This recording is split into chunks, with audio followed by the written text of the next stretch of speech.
간에 설교를 준비하면서 재미있는 글을 하나 보았어요. 어느 동네에 한 사람이 살고 있었습니다. 근데 그는 늘 기진맥진해서 지쳐 있었어요. 그 까닭이 궁금해가지고 어떤 사람이 물었습니다. 왜 그렇게 항상 지쳐 있느냐? 그랬더니 그 사람이 그 이유를 이렇게 설명해요. 글쎄, 저 시커먼 놈이 항상 나를 따라다녀서 내가 떼어버리려고 빨리 달려도 보고 욕도 해보고 그리고 주먹질을 해보았지만 소용이 없어요. 악착같이 내게서 떨어져 나가질 않아서 제가 그 시커먼 놈과 싸우다가 이렇게 제가 지쳐버리고 말았습니다. 그 이야기를 들은 그 사람이 아무리 쳐다보아도 주위에 시커먼 사람이 없어요. 아니 어디에 지금 누가 있다는 말입니까? 아무리 봐도 없거든요. 알고 보니까 이 사람은 자기 그림자와 싸우고 있는 거였습니다. 자기 그림자와. 그림자와의 싸움. 여러분 이것이 그냥 한 이야기 속에 나오는 이야기일까요? 오늘 우리의 모습도 그렇지 않을까요? 우리는 인생을 살아가면서 많은 경우 우리의 그림자와 싸웁니다. 우리가 만든 어쩌면 세상이 비춰주는 그림자를 보며 그림자와 싸우는 것이 아닐까. 그래서 여러분 빛의 방향에 따라 그림자는요 그 형태가 커지기도 하고 작아지기도 하죠. 그리고 시간의 흐름에 따라 달라집니다. 크기도 달라집니다. 그래서 그림자의 크기가 나보다 더 커질 때는 공포심을 갖기도 하고요. 때로는 그 크기가 변하지 않을 것 같아 얼어붙어 꼼짝 못하기도 합니다. 그래서 이 그림자를 어떻게든 좀 나에게서 떼어내어 보려고 발버둥 치기도 하지만 그럴수록 그림자는 더욱더 우리에게 달려드는 것 같습니다. 그림자. 여러분 보세요. 사람마다 이 그림자를 가지고 싸우고 있지 않나요? 어떤 사람은요 눈이 커야 되고 코는 어떻게 해야 되고 머리에는 숱이 많아야 되고 피부는 하얘야 되고 몸은 날씬해야 된다고 하는 자신이 만들어낸 그림자를 놓고 그 그림자와 더불어 싸우기도 합니다. 어떤 사람들은요 다른 사람들은 다 똑똑하고 리더십도 있는 것 같은데 자신은 똑똑하지도 않고 리더십도 없더니 그냥 가만히 있어야 된다라고 스스로 위축된 그림자 속에 살아가기도 하죠. 어떤 사람은요 자기는 이 세상에서 가장 잘난 사람이라고 하는 그림자를 보면서 그 그림자를 손에 붙들려고 애는 쓰는데 잡히지 않아서 지쳐갑니다. 다른 사람들만의 이야기가 아니에요. 오늘 저와 여러분의 인생 이야기가 아닐까. 너무나 많은 사람들이 이 그림자와 싸우며 살아갑니다.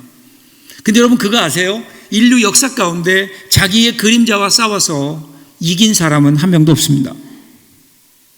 그림자와의 싸움, 이 싸움의 결론이 뭔지 아세요? 솔로몬이 이렇게 고백해요. 모든 것이 헛되고 헛되니 헛되도다. 그림자 놀이, 그림자 싸움. 어떻게 우리가 이 그림자 놀이에서 벗어나서 해방되어서 좀 더 의미 있고 가치 있는 삶을 살아갈 수 있을까요? 오늘 우리가 하나님이 주신 말씀을 함께 읽고 들으면서 이 말씀을 통해 이 질문에 대한 해답을 찾는 저와 여러분들 될 수 있기를 바랍니다. 레위기 11장을 보고 있는데 레위기 13장을 보고 있는데 레위기 11장으로 오면서 11장부터 15장까지가 소위 말하는 정결규례입니다. 정결규례. 어떻게 하면 깨끗할 것인가에 대한 문제예요. 1장부터 10장까지는요 하나님의 백성들과 제사장이 어떻게 하나님 앞에 제사를 드릴 것인가, 제사에 대한 문제를 쭉 이야기했죠. 어떻게 예배를 드리는가를 보여줬어요. 그런데 11장부터 15장까지는 하나님께 예배하기 위해 나오는 예배자들, 제사하기 위해 나오는 사람들, 이 사람들의 모습이 어떠해야 되는가 이에 관하여 말씀하십니다. 어떤 모습으로 나와야 되는가? 정한 모습으로 나와야 되는데 부정하면 안 되는데, 그래서 11장은요 음식에 관한 규례, 12장은 산모의 정결법, 그리고 오늘 13장은 악성 피부병에 관한 정결법이 나옵니다. 먼저 2절 3절을 저희들이 볼까요? 만일 사람이 그의 피부에 무엇이 돋거나 뾰루지가 나거나 색점이 생겨서 그의 피부에 나병 같은 것이 생기거든 그를 곧 제사장 아론에게나 그의 아들 중 한 사람에게로 데리고 갈 것이요 제사장은 그 피부의 병을 진찰할지니 환부의 털이 휘어졌고 환부가 피부보다 우묵하여졌으면 이는 나병의 환부라. 제사장이 그를 진찰하여 그를 부정하다 할 것이요. 나병 환자, 그러니까 한센병 환자에 대한 규례가 나오는 거예요. 근데 여기 지금 나병이라고 하는 히브리어는 보면요, 차라트라는 뜻이에요. 이 단어예요. 근데 이 단어는 오늘 우리가 소위 한센병이라고 부르는 나병과는 전혀 다른 겁니다. 성경을 보면요, 이 차라트라는 말이 온 집안에 있는, 그리고 집안에 피는 곰팡이를 가리킬 때도 차라트 이렇게 쓰고 있어요. 이걸 보면 곰팡이균으로 인한, 그래서 우리의 피부에 일어나는 악성 피부병이라고 보는 것이 맞습니다.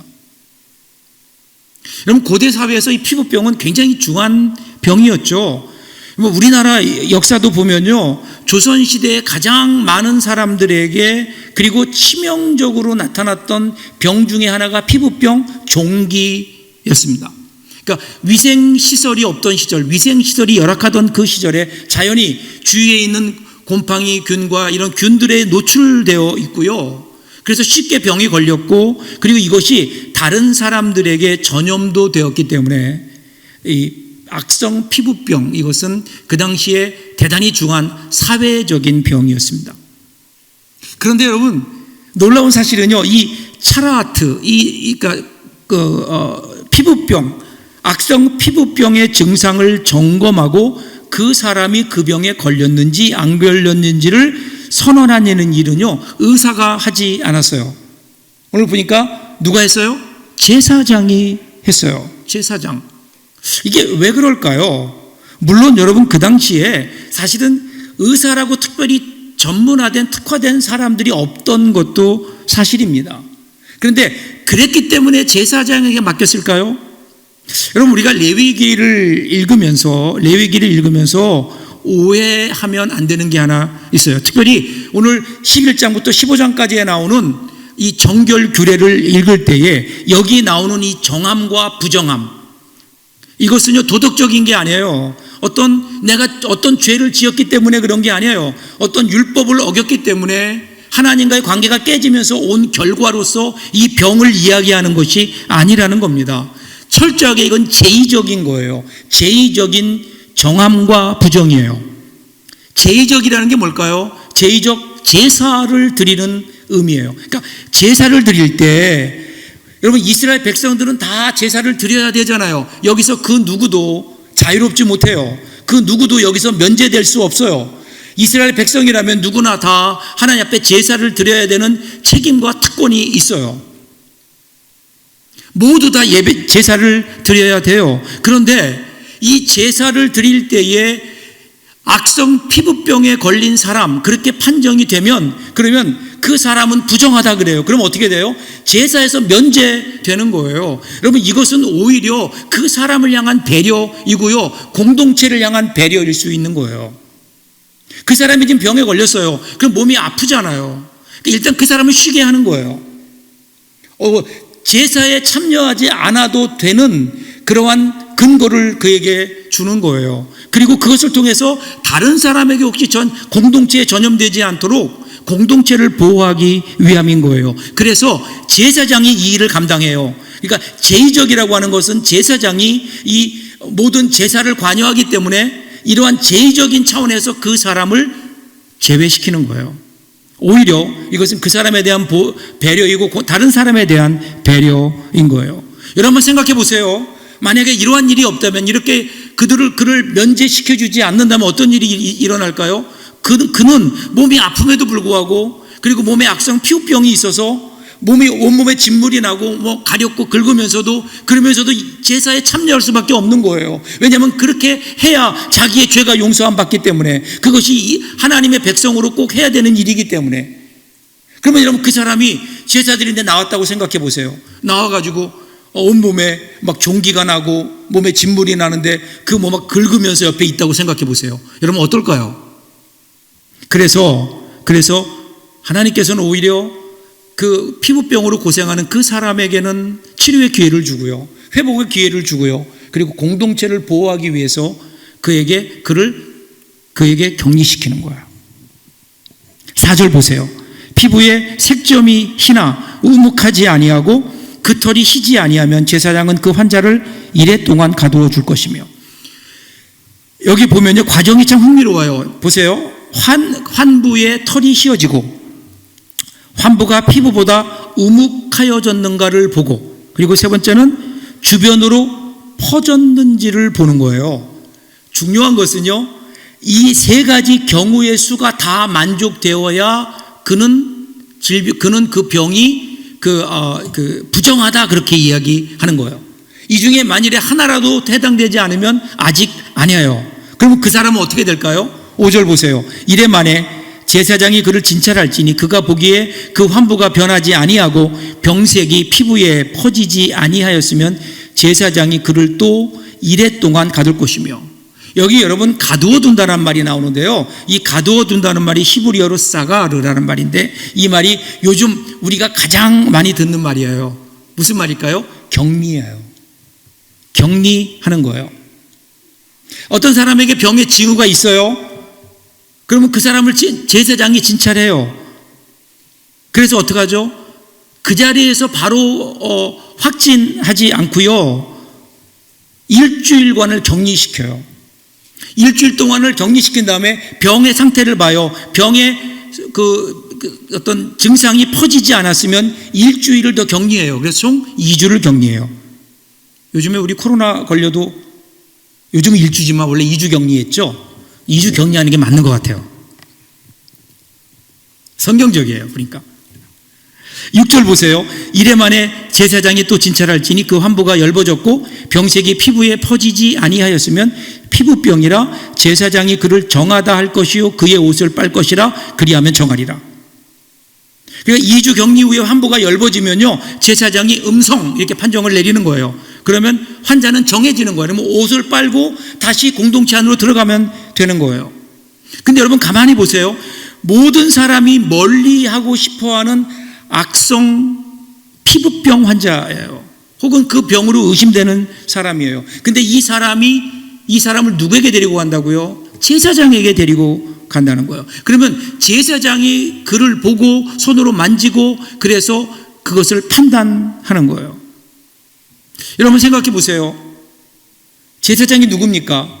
그 당시에 최고의 종교 지도자고 최고의 어른이에요. 최고의 어른인 거예요. 여러분 모세가 활동하던 시대에 고대 사회에서요, 과연 이런 법을 가진 나라가 있었을까요? 하나님의 율법이 아니면, 하나님의 은혜가 아니면 어떤 한 사람이 많은 사람들이 천시하는, 많은 사람들이 두려워하는 병에 걸려있는 그 사람을 최고의 종교 지도자가 그리고 최고의 어른이 찾아가서 그 환부를 만지며 그것이 진짜 그 병인지 아닌지를 확인하는, 여러분 이런 사회가 그 당시에 과연 있었을까요? 아니 오늘 이 시대에도 과연 그런 사회가 있을까요? 직접 제사장이 가서 만지며 진찰하는 거예요. 그냥 한 번에 끝내지 않아요. 가서 진찰한 다음에 일주일간을 격리시켜요. 다시 또 가서 진찰해요. 그리고 일주일간을 또 격리시켜요. 그리고 나서 그 이후에 판정하는 거예요. 그래서 여러분 14일 2주 동안 지나잖아요. 그러면 거의 대부분의 병은 그냥 나요. 중한 병이 아니면 병은 다 낫게 돼 있잖아요. 여러분 가운데도 코로나 걸렸다가 회복되신 분들 있죠. 한 일주일 쉬고 2주 만에 뵈니까 얼굴들이 뽀얘진 것 같아요. 더 이뻐진 것 같아요.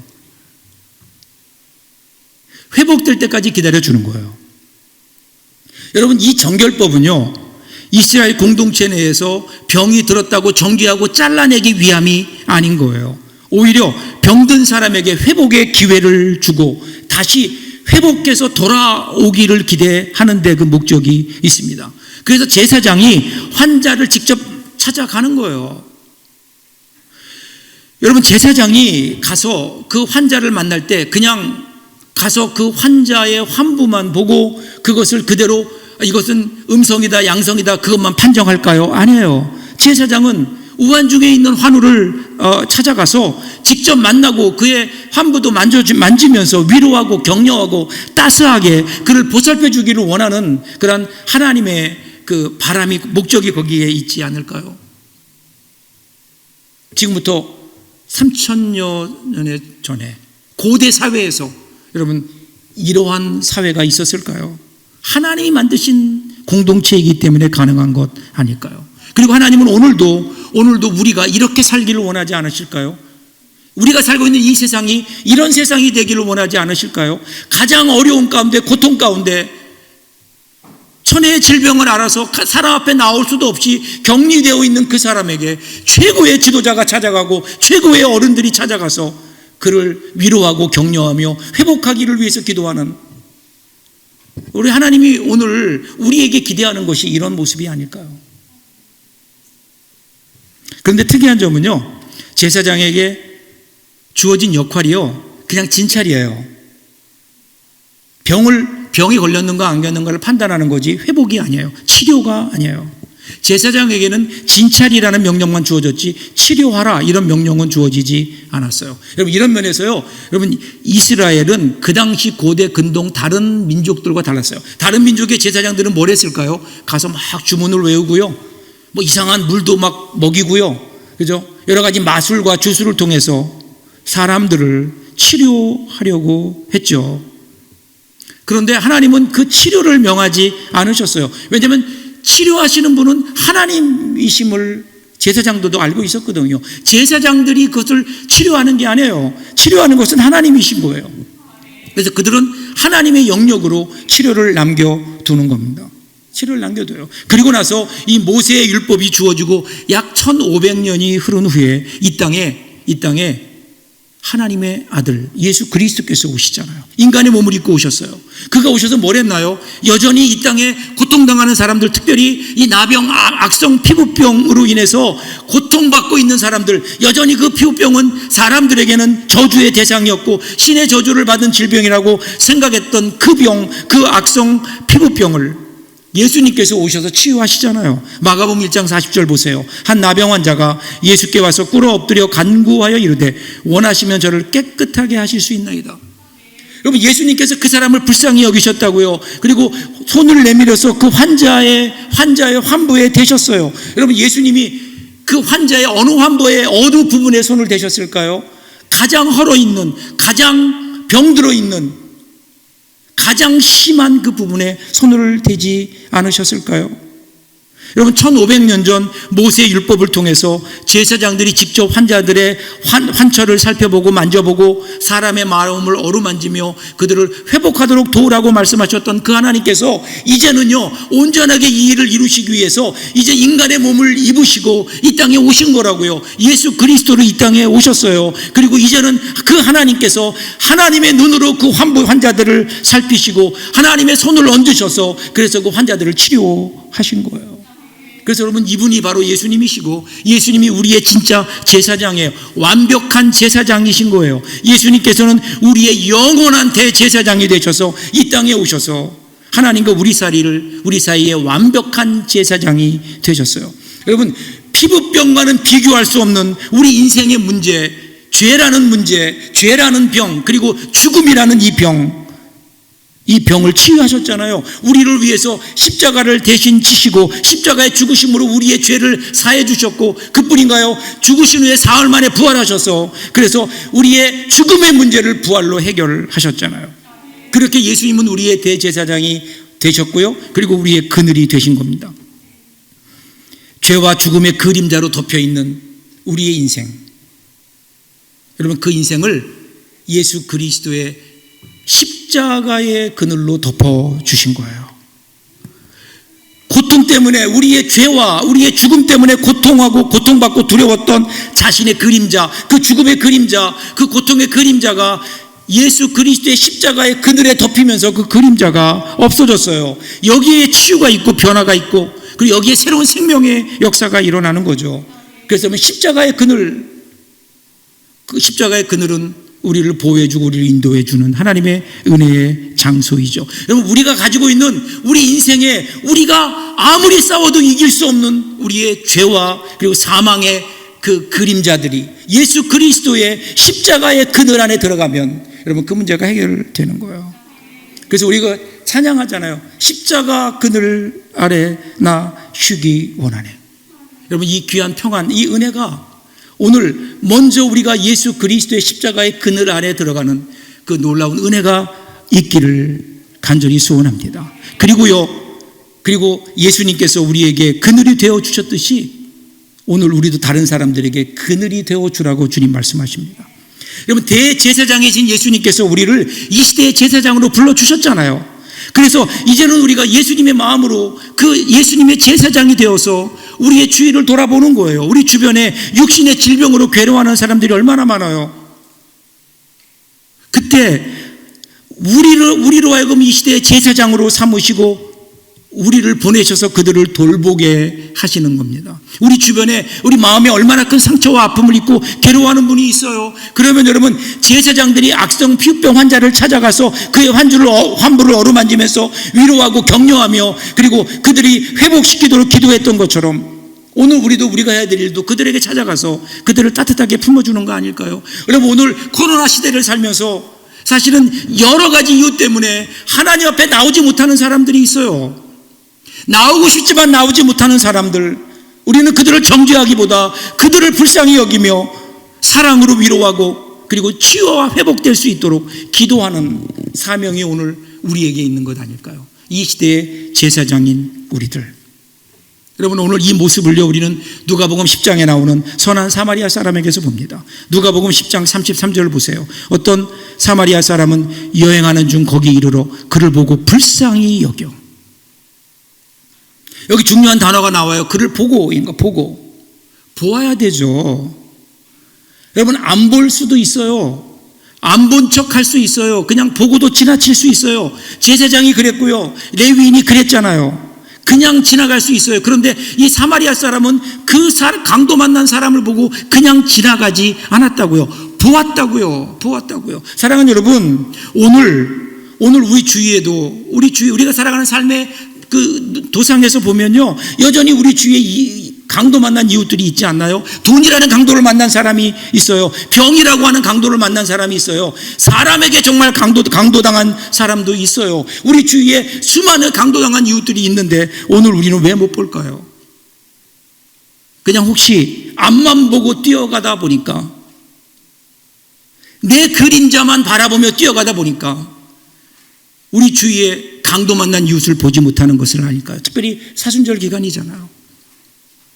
우리 예수 그리스도의 뒤를 따라 우리의 발걸음을 조금 멈추고 옆도 한번 돌아보고 뒤에도 돌아보고, 혹시 우리 가운데 주위에 나의 도움을 필요로 하는 강도 만난 이웃은 없는지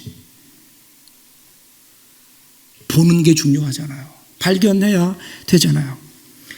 이어지는 34절 보세요. 가까이 가서 기름과 포도주를 그 상처에 붓고 싸매고 자기 짐승에 태워 주막으로 데리고 가서 돌보아 주니라. 여기 여러분, 가까이 가면 되잖아요. 할 수 없는 일이 아니잖아요. 기름과 포도주를 상처에 붓고, 가지고 있던 게 기름과 포도주가 있어요. 가지고 있는 것들로 그 환부에, 그 상처에 붓는 거예요. 내가 가지고 있는 것, 그리고 자기가 가지고 있는, 자기가 타고 왔던 짐승에 태워서, 나귀에 태워서 주막으로 데리고 가는 거예요. 그 당시 자기가 할 수 있는 최선을 다하는 거예요. 할 수 없는 일을 하라는 게 아니에요. 우리가 가지고 있는 것으로 우리가 할 수 있는 일들을 하라고 우리 주님께서 우리에게 명령하지 않으실까요? 한번 최선을 다해 한번 사랑해 보자는 거예요. 이것이 오늘 이 시대 제사장들에게, 우리에게 원하시는 주님의 뜻이 아닐까. 사랑하는 여러분, 햇빛이 비치면요 그림자가 생기죠. 근데 여러분, 그림자만 생길까요? 아니에요. 그늘도 생깁니다. 여러분, 그림자가 커져서요 사람이 들어갈 수 있게 되면 우리는 그것을 그늘이라고 하죠. 하나님으로부터 우리가 은혜의 빛을 받아요. 하나님의 은혜를 받아요. 그런데 여러분, 하나님의 은혜를 받으면서 그냥 그림자만 바라보고 살아가는 사람이 있어요. 시커먼 그림자를 바라보면서 하나님의 은혜의 빛 앞에서도 자기의 욕심에 시커먼 그림자만 바라보며 살아가는 사람들이 있어요. 그래서 행복하지 못합니다. 그런데요, 그 중에는 자기의 그 그림자를 향해 쫓아가기보다 오히려 그 그림자를 다른 사람들에게 내어주는 사람들도 있어요. 그런데 그렇게 내어주면요, 그림자가 점점 커져요. 더 많은 사람들이 그 안에 들어오게 돼요. 그때 우리는 더 이상 그림자가 아니에요. 그것을 우리는 그늘이라고 하는 거예요. 그늘.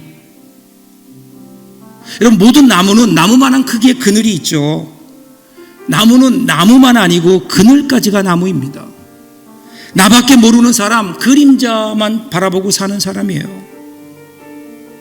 그런데 여러분, 그림자만 바라보며 사는 사람이 있는가 하면 그늘과 같은 삶을 사는 사람이 있다고요. 나의 그림자를 다른 사람들에게 내어주고 그 안에서 쉴 수 있도록 우리의 품을 내어주고 우리의 그림자를 내어주는, 나눔이 있는 사람, 배품이 있는 사람, 다른 사람의 그늘이 되어주는 사람, 자기의 그림자 안에 다른 사람들이 들어와 쉴 수 있도록 자신의 그림자를 내어주는 사람. 여러분, 어떤 사람이 행복한 사람일까요? 여러분은 어떤 인생을 살고 계십니까? 우리는 하나님이 우리 이 땅의 제사장으로 우리를 불러주셨다니까요. 이 세상의 다리가 되라고요. 그 옛날 율법 모세를 통해서 악성 피부병에 걸린 사람들을 찾아가서 그들을 위로하고 격려하고 회복시키기 위해 노력했던 그 제사장들, 오늘 우리 주님께서 그것을 우리에게 기대하시지 않을까요? 우리 교회에 그것을 기대하시지 않을까요? 이런 마음으로 이번 한 주간 우리가 살 수 있다면 얼마나 좋을까요? 그림자가 쫓는 인생이 아니라 그늘이 되어주는, 이 시대의 제사장으로 아름다운 삶을 살아내는 저와 여러분들 될 수 있기를 주님의 이름으로 축복합니다. 기도하겠습니다. 조용히 하나님 앞에 여러분들의 모습을 좀 내어보시고